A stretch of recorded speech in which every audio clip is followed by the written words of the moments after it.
Seahawks fans, wherever you may be. Thanks for listening to the show. Join your hosts, Bill Alvstad and Keith Myers, as we talk Seahawks football.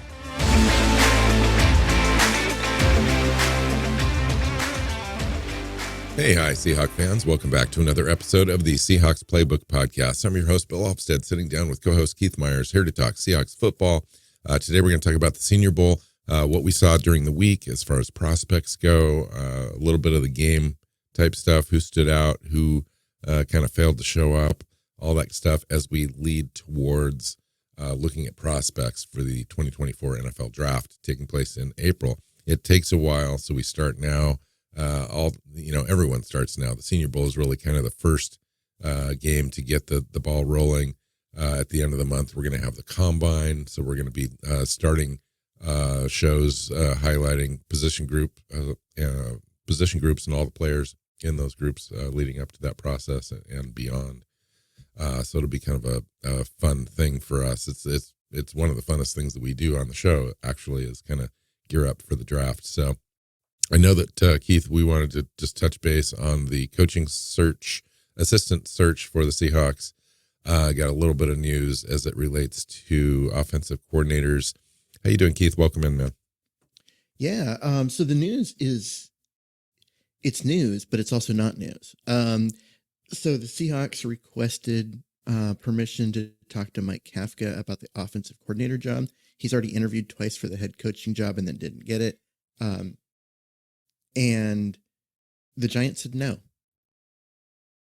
So he's their current offensive coordinator. If people don't know. So it counts as a lateral move. There's no need, the Seahawks don't have the ability to pull out a guy that's under contract like that. The interesting thing, though, is that Kafka and Dable, their head coach, don't get along. Kafka wants situation. Out. He's requested that they release him so he can come to Seattle. And so far, Dable said no. But at the same time, it's still messy because Dable's talked about taking play calling duties away from Kafka because he was an offensive coordinator too and kind of wants to wrestle that back into his own realm of things that he does. And that would leave him just out there, in a weird spot for his career. And so Kafka's like, I don't want to be here because it's going to hurt my career. And I can't imagine that they go into the season environment. Yeah, like how do you expect all of this to work out well if you've got a coach that's not bought in any way to what your head coach is saying? So based on that dysfunction, what do you make of the Giants blocking the move as a general manager or director of player personnel or VP has made this decision? Maybe DeBoll made the decision as well, just because he's kind of an ass, and so they block him. Now that happens in the NFL, but so it's not completely unusual at all. He's under contract, but with the dysfunction and what happened last year, and they have allowed him to interview for head coaching positions, but they blocked this specifically. What does that tell you about the situation there in New York? If I was a coach, I would not join that coaching staff because something is seriously wrong there. Yeah. And I know with toxic. Kafka was Patrick Mahomes' quarterback coach, and Mahomes loves him, swears by him, says he's one of the best coaches he's ever talked to, ever worked with, ever done anything. And, that's why he is a guy that's coveted by teams. That's why he got all the head coach interviews. And okay, I'm all on board with that, but why? If there's that much dysfunction. Now, I know one of the things is that Dable said that he was expecting, both of his coordinators to be back next year and all of that. And then instantly the defensive coordinator there resigned.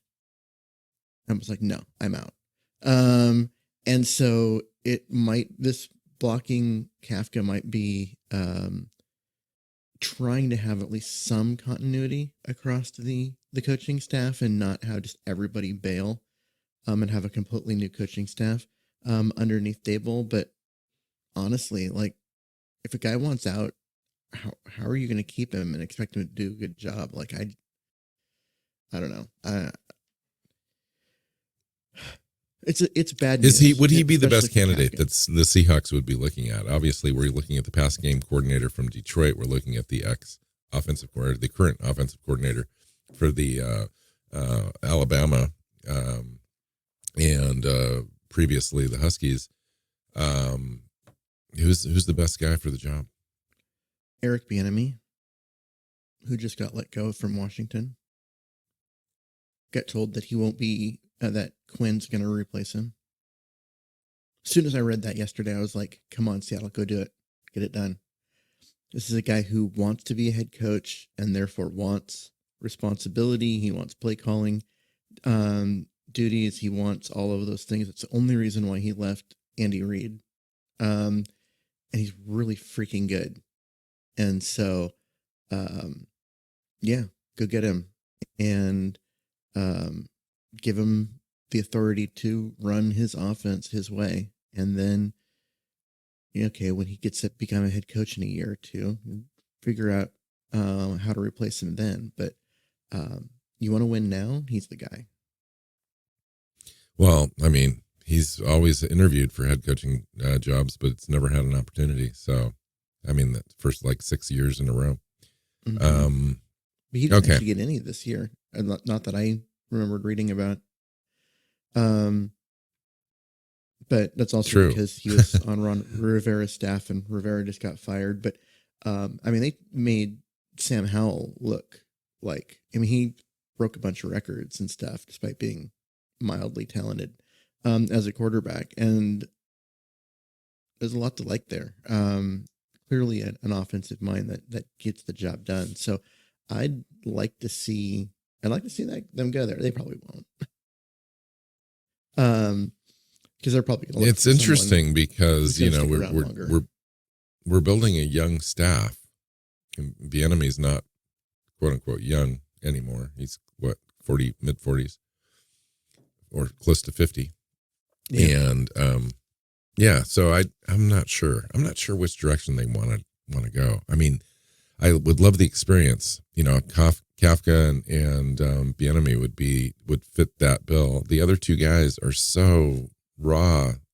I didn't even hear about them until a couple weeks ago. I mean, I knew the Washington guy, but it's because they're not really guys that are up for. I mean, right? I know that, but they just have. The guy from they're Detroit, so green. his name I'm blanking on. Isn't any different than when the Seahawks went and hired Shane Waldron, right? Passing game coordinator of a really good offense, and you get that person to come in and bring that scheme with them. It's Tanner Engstrad, by the way. There you go. Why can I not? And then Ryan Grubb is the former University of Washington OC. Yeah. So. Yeah, interesting. So that we've got a few names to discuss. Kafka is just going to be out. I just, unless something dramatic there happens, that's just a non-starter. So it wouldn't surprise me if Bieniemy comes into the conversation now as a guy that's that potentially possible, depending on how that works with McDonald. I mean, McDonald's got to be on board. He's the guy. That's kind of driving this. So, okay, so let's talk about the Senior Bowl, which is why we're here. The game is somewhat insignificant, but yet also it's meaningful as well. In the game itself, Spencer Rattler was the top performer, MVP of the game, but he only completed 404 passes for 65 yards and a touchdown. That tells you kind of everything you need to know about the game. Bo Nix played okay, had a nice drive, touchdown pass. Hartman was awful. Penix didn't play. Milton was awful. Pratt was awful. Bradley was awful. So the quarterback play in general in this game was just not good, which is surprising to me, really. Yeah. So I want to ask you about Bo Nix because I read during the week, and I know that being where I am, close to Portland, that it's not always the most honest reporting when it comes to Oregon players. The same way it's not always if you're in Seattle and it's Huskies. And so I read a bunch of stuff all week about how he was, that he looked sharp and showed his mobility and showed his live arm and all this kind of stuff. And then when it got to the end of the week and I'm reading this morning, trying to prep for the show, and I keep reading like, wow, he had a bad week. Whoa, he had a bad week. I'm like, okay, that's not what I read during the week at all. So what was your take on kind of how he started inconsistent. So the first couple of days he was real inconsistent. Very few, passes completed when there were just really no defense. Just one defender against, one-on-one drills, just overshooting receivers and underthrowing and wide and just all over the place. Settled in as the week went on, became one of the better quarterbacks by Friday. And then during the game, he was fine. He was probably his best performance overall during the week, and led that touchdown drive and a 2-yard touchdown in the game. I saw Bo Nix, and I'm going to take this back to just personal experience. I saw Bo Nix here in Phoenix when they played Arizona State this year, and he was the best player on the field. And Oregon has some great players, but Bo Nix looked the part, looked really good in that game. Now, of course, Arizona State's not going to give you much in the way of resistance, but he would just looked really nice and very well put together, composed, led the team. Nothing that Arizona State could do could slow him down at all. He just looked like he could do almost anything. It reminded me of the time that I saw Kansas City come in here against the Cardinals year before that, and Mahomes was the MVP and won the Super Bowl, I think, that year, right? And he looked exactly the same. So I'm kind of on the Bo Nix train. For me personally, I think he's going to end up in the draft being a top 20 pick. He's going to be the fourth quarterback off the board for me.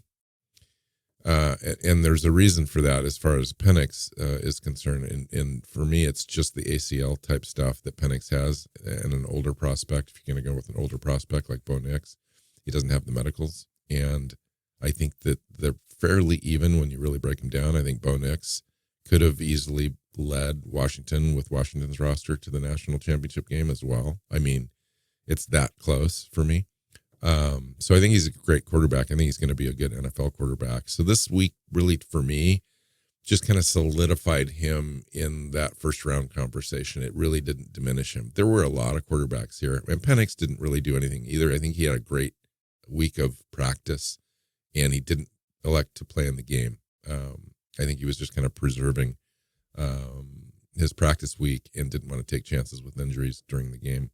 I think Bo Nix needed to show up and really kind of solidify that, he had a marginal week, but the game really kind of took care of that. And then the other quarterbacks, I was really interested in looking at Milton, very athletic quarterback that can move around in the pocket.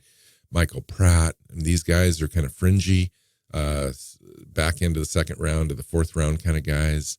And they were awful. They had okay weeks, but sporadic and inconsistent, but in the game itself, they were bad. That's why the game matters. I mean, it doesn't really matter in the large scheme of things, but it mattered for these guys because they really wanted to show up and impress and kind of maybe raise their draft stock. They did not.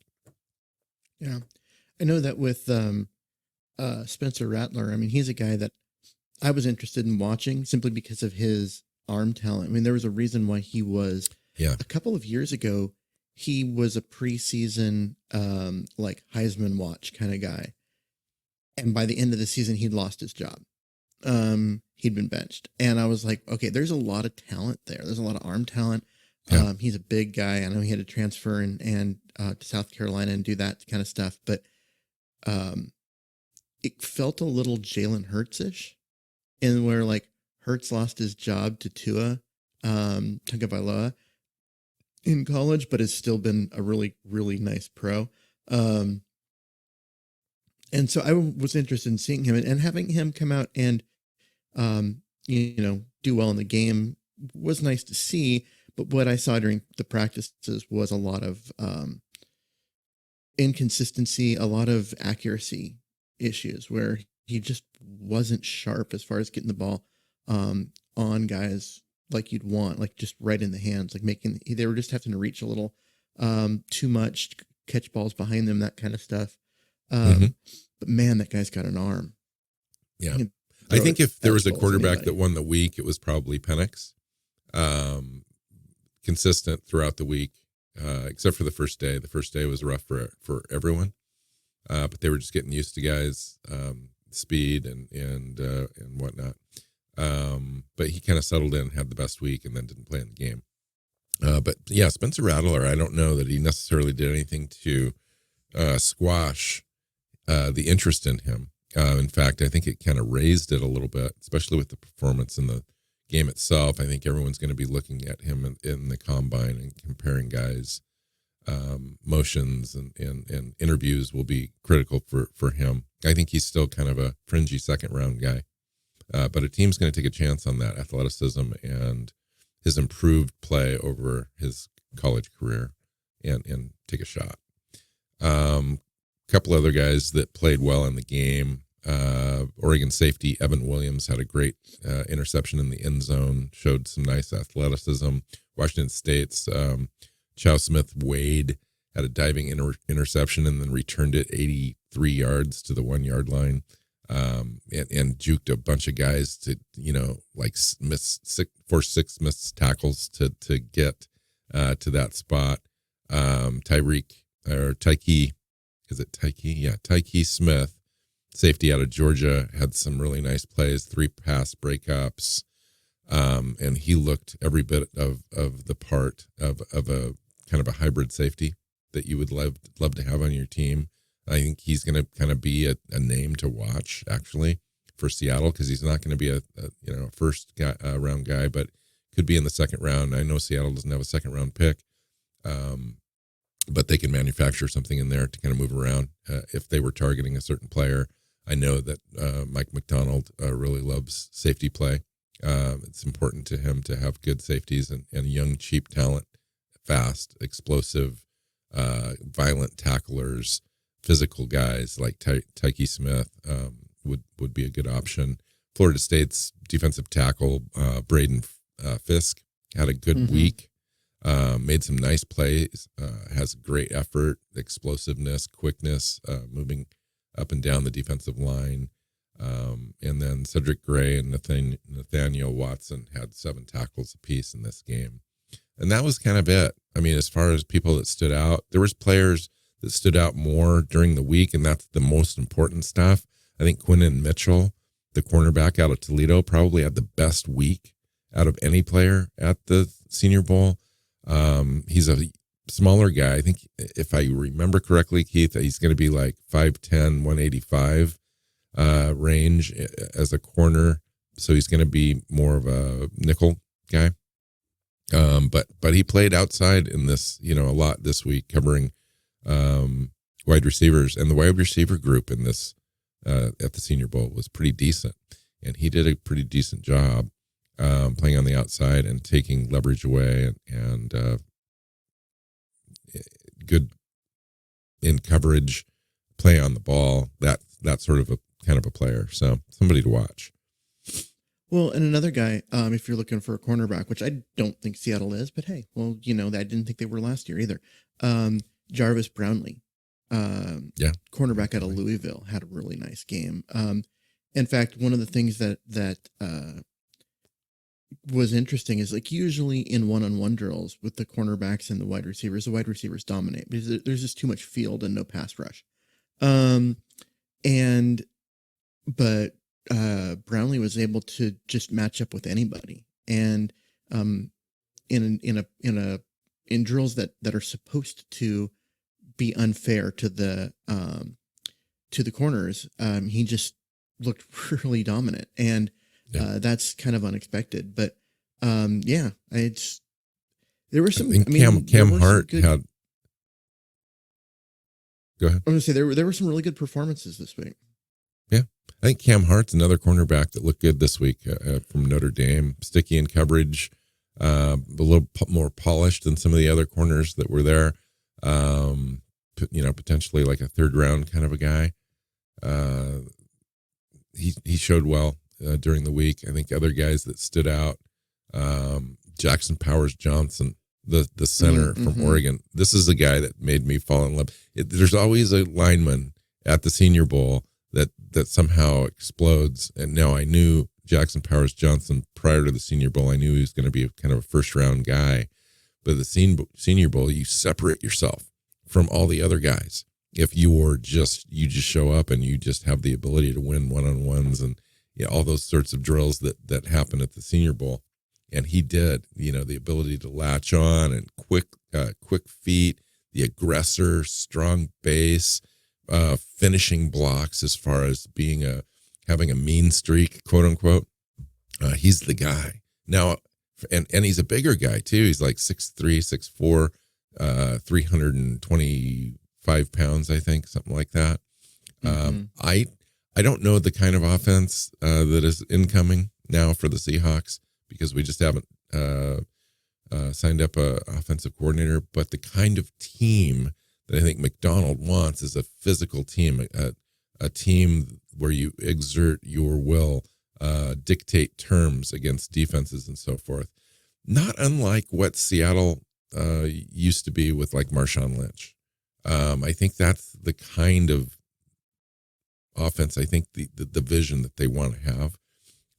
And he would be perfect to anchor that offensive line. I would not be only pick offended. in the top 75.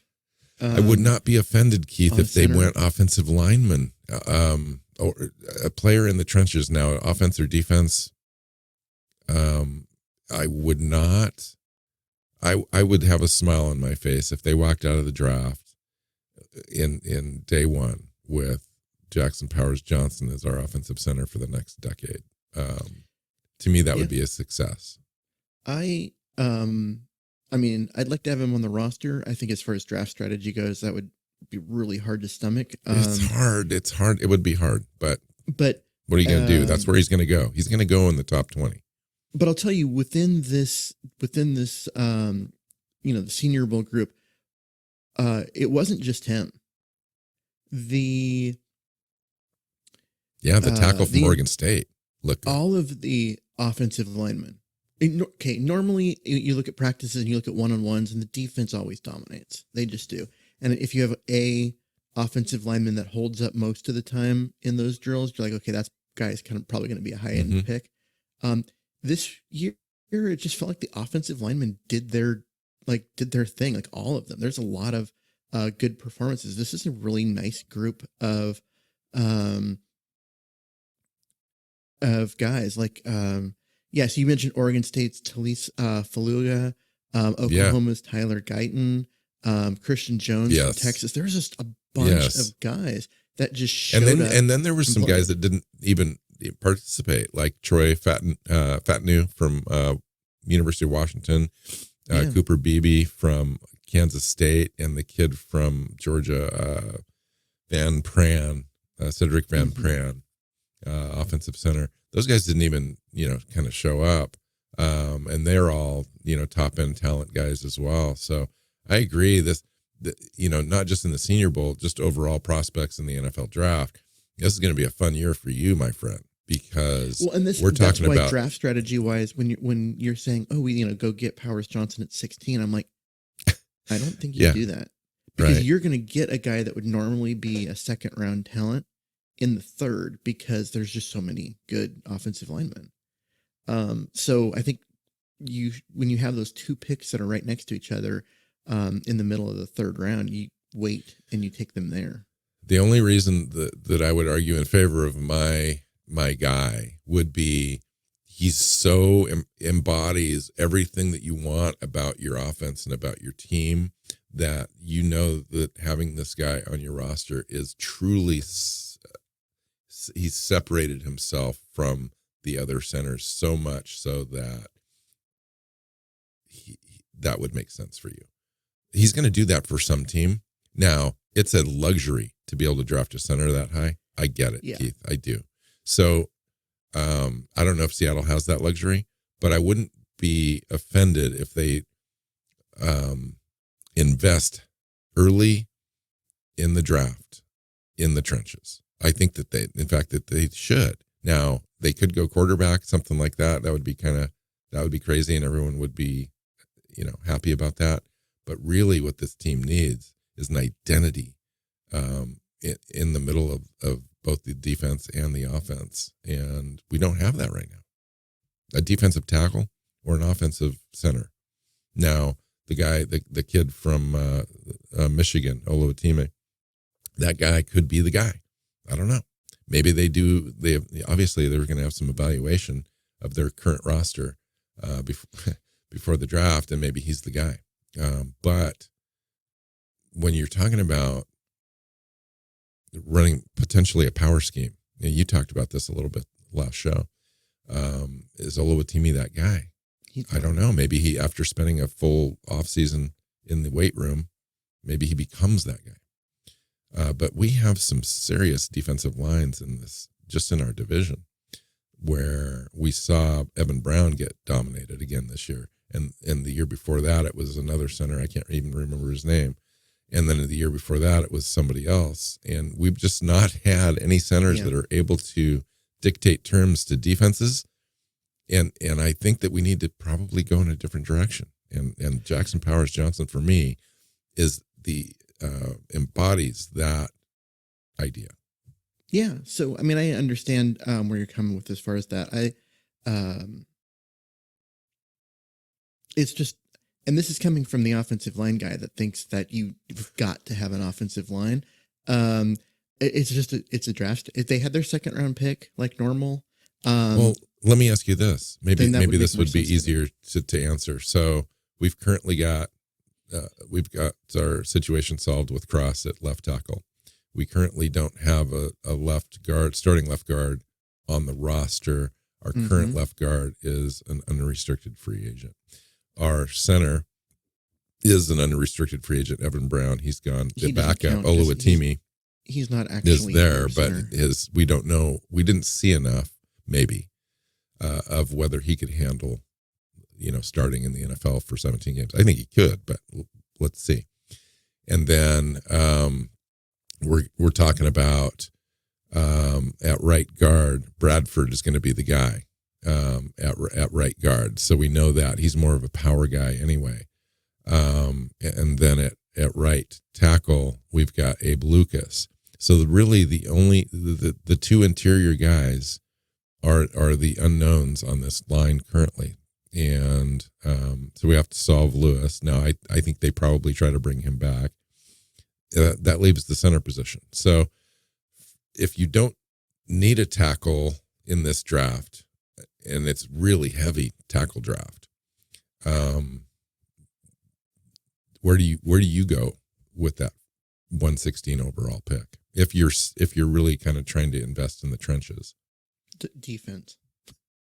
The Seahawks need a defense. Need a defense. They need upgrades everywhere, at all levels, at all positions except for maybe corner. I go defense. I take the best defensive player available, especially if they're defensive line at 116, and I go wait and get a guard that looks like they could dominate in our scheme in the third round.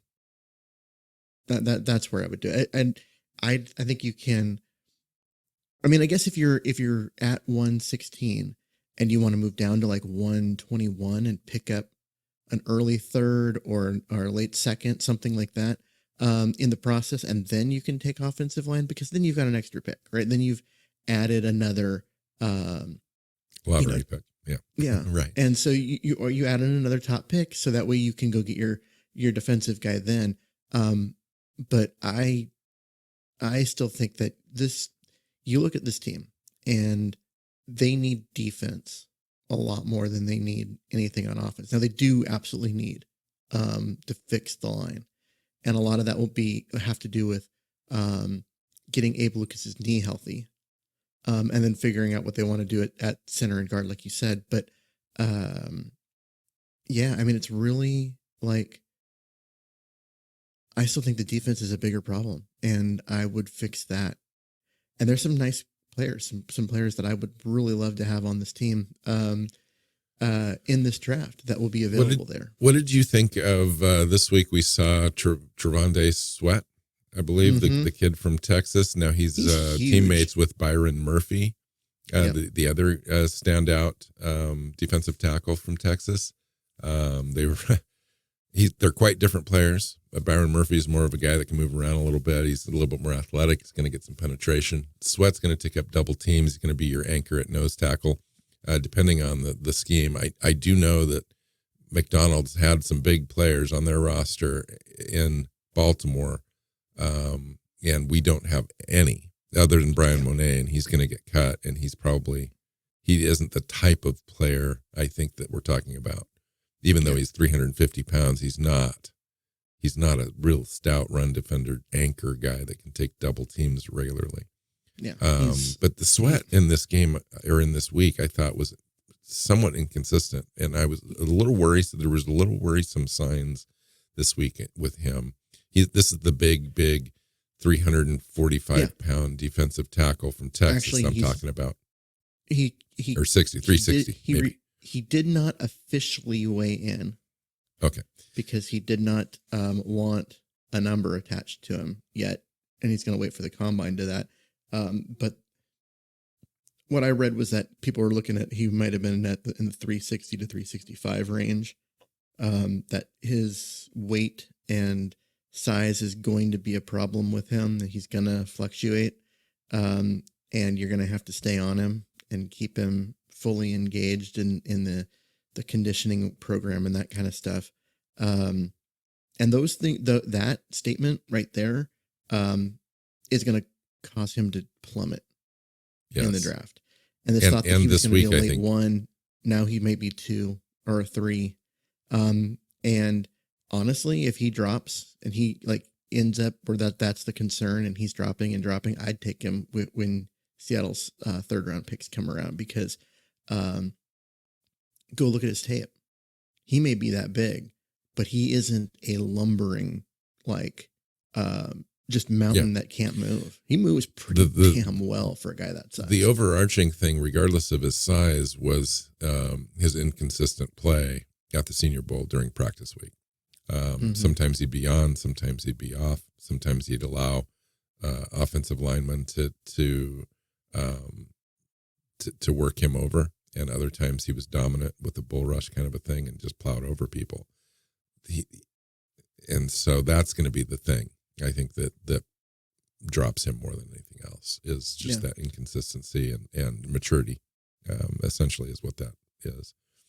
I was disappointed. I was kind of hoping to have him come in and just really show that despite being, 355, that he can move and dominate. But at the same time, if this causes him to drop and he drops into the 3rd round, instead of having to take him at the back of the 1st, you can now get him in the 3rd. Okay, then I'm glad he did poorly in the Senior Bowl, because I think he's still going to be a good player, and I would love to see him right in the middle of Seattle's defense. So one of the groups I want to talk about, and maybe Seattle isn't so much in this game, but maybe they are, it just really depends, is wide receiver group. I thought Roman Wilson did really well. Ricky Pearsall was lightning quick and did well for himself there. A couple of the other guys, like Jaquan Jackson, did well. I mentioned Roman Wilson. All those guys, had a great week. I'm trying to think of a couple of their names, and I'm just missing a couple of guys. Sorry. Oh, Lad, what is it? McConkey had a great week as well. So just some names to watch. I just don't know where Seattle's at with that. I know that, the Tyler Lockett situation, there's been some, crazy ideas of him retiring and so forth at the top of his game. And I'm just not sure that happens. It could obviously happen to any player at any time, but I think he's back, but his number's pretty darn huge this year. And so they need to figure honestly, that out. having already drafted JSN, I could see them doing it. I'd hate it. Personally, I love Tyler Lockett. But from a football standpoint, really a financial football standpoint, it makes a lot of sense for them to find explore trade a options. team that needs a wide receiver and trade him, especially if you can get like a second round pick back, which they need, and a whole pile of money, like cap room to spend because his number is huge. But God, I'd hate that.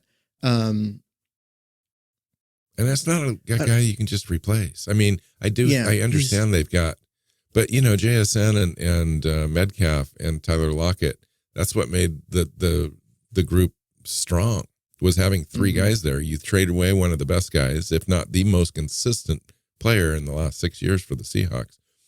And all of a sudden your team, your wide receiver room is no longer a strength on this roster at all. I don't know if you would do that to yourself. Now, it for me, it would make more sense if they tried to figure out a way to extend and reduce his cap number for 2024. Yeah.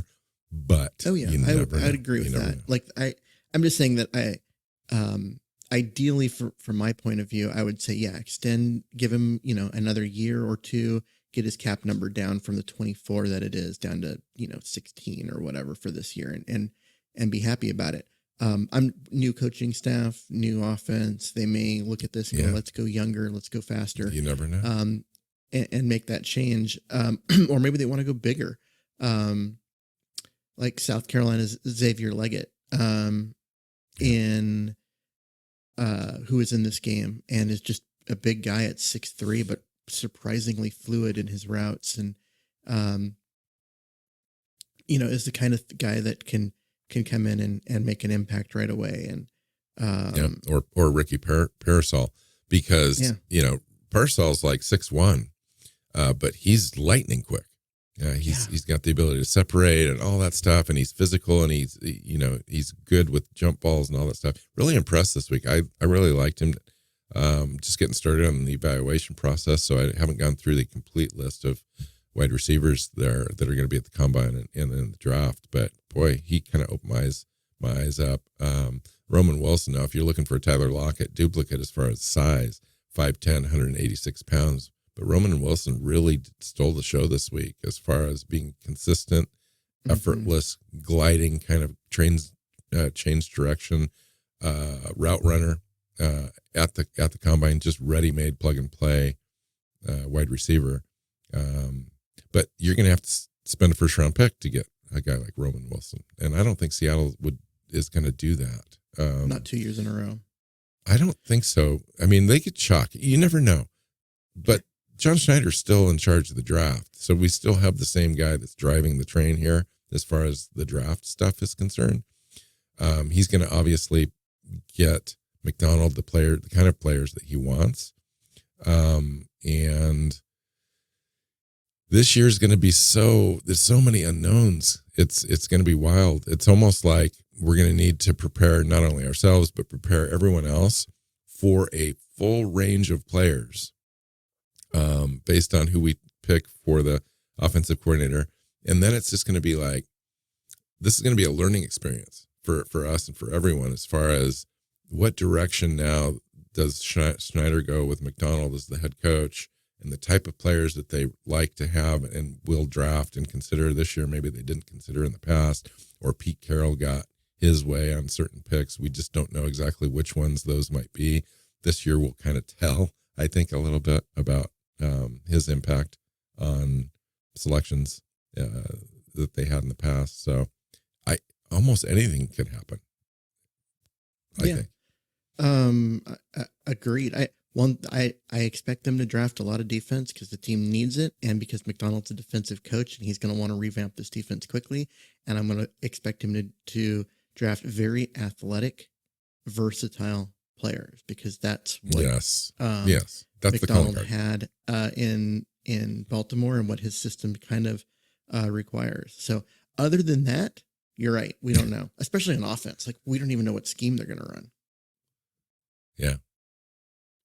Yeah, interesting. I do like you mentioned, and we'll get out of here. We could be talking forever on players. I think Tyler Guyton, the guy from Oklahoma, the offensive tackle, everything you want out of an offensive tackle as far as ease of movement, feet, size, strength. One of the best players at the Senior Bowl in the past, at least from John Schneider. They are attracted to players that have played at the Senior Bowl. Depending on what we have going on at offensive tackle, a guy like that could be in play or not at all, depending on what Abe Lucas is doing as far as recovering from his knee and how the current staff evaluates that. I don't know. I mean, I think that's going to be good for now. You mentioned Christian Hayes having a great week at offensive guard. He's the type of guard that you would want. On a nice power scheme. Yeah. Anybody else, Keith, that you want to mention? No, I think that's good. I think we've been through a lot of names, and most people listening are like, this is too much. Because you can only talk about so many guys. And I think we've mentioned probably 40 in 41 minutes on this show. So I'll mention one more. Darius Robinson. Best defensive lineman, I think, at the Senior Bowl. Interesting to me, the guys, the position groups that did not stand out this week were running back and linebacker. Just really didn't have any notes on either. And maybe that's a good thing for Schneider, that he doesn't draft another running back early for the third straight year. But he needs linebackers. He needs off the ball linebackers. Yeah. So it's going to be interesting to see what they do there. Yeah, agreed. I don't, the linebacker group, by all accounts, is not a very strong group, but it's a deep group, deeper than some. Now, and overall, the draft is not supposed to be very deep. So after the 5th round or so, this thing gets pretty weak in all position groups. Mm-hmm. But linebacker is supposed to be pretty decent, rounds 3 through 6 or so. So it'll be interesting to see. Okay, let's get out of here then. I'm not sure what the next show is scheduled. I don't have my schedule in front of me, but I think we were probably just talking about Seahawks news, catching everybody up on. Hopefully maybe in the next show we are discussing offensive schemes, because we know who's on the offensive coaching staff. I agree. I hope. Yeah. Yes. So shows that will be coming up, though, is we're going to start position group analysis. And I think we're starting at quarterback, if I remember correctly. And that could come into play this year, so that'll be interesting. So let's get out of here. Find Keith on Twitter, at Myers NFL. You can find me at NWCHawk on Twitter. You can find the show at Hawks Playbook on Twitter, Seahawks Playbook podcast on your favorite podcast platforms, and our YouTube channel. And make sure you hit the subscribe button and don't miss the show. We're on 2 to 3 times a week, probably more like 2 in the off season, but we'll see, schedule permitting. And that's it. So until next time, go Hawks. Go Hawks. Seahawks Playbook podcast listeners, thanks for joining us for another edition of the show. You can find us on Twitter. Bill is at NWCHawk, Keith is at Myers NFL, and the show is at Hawks Playbook. You can listen and subscribe to the show at SeahawksPlaybook.com.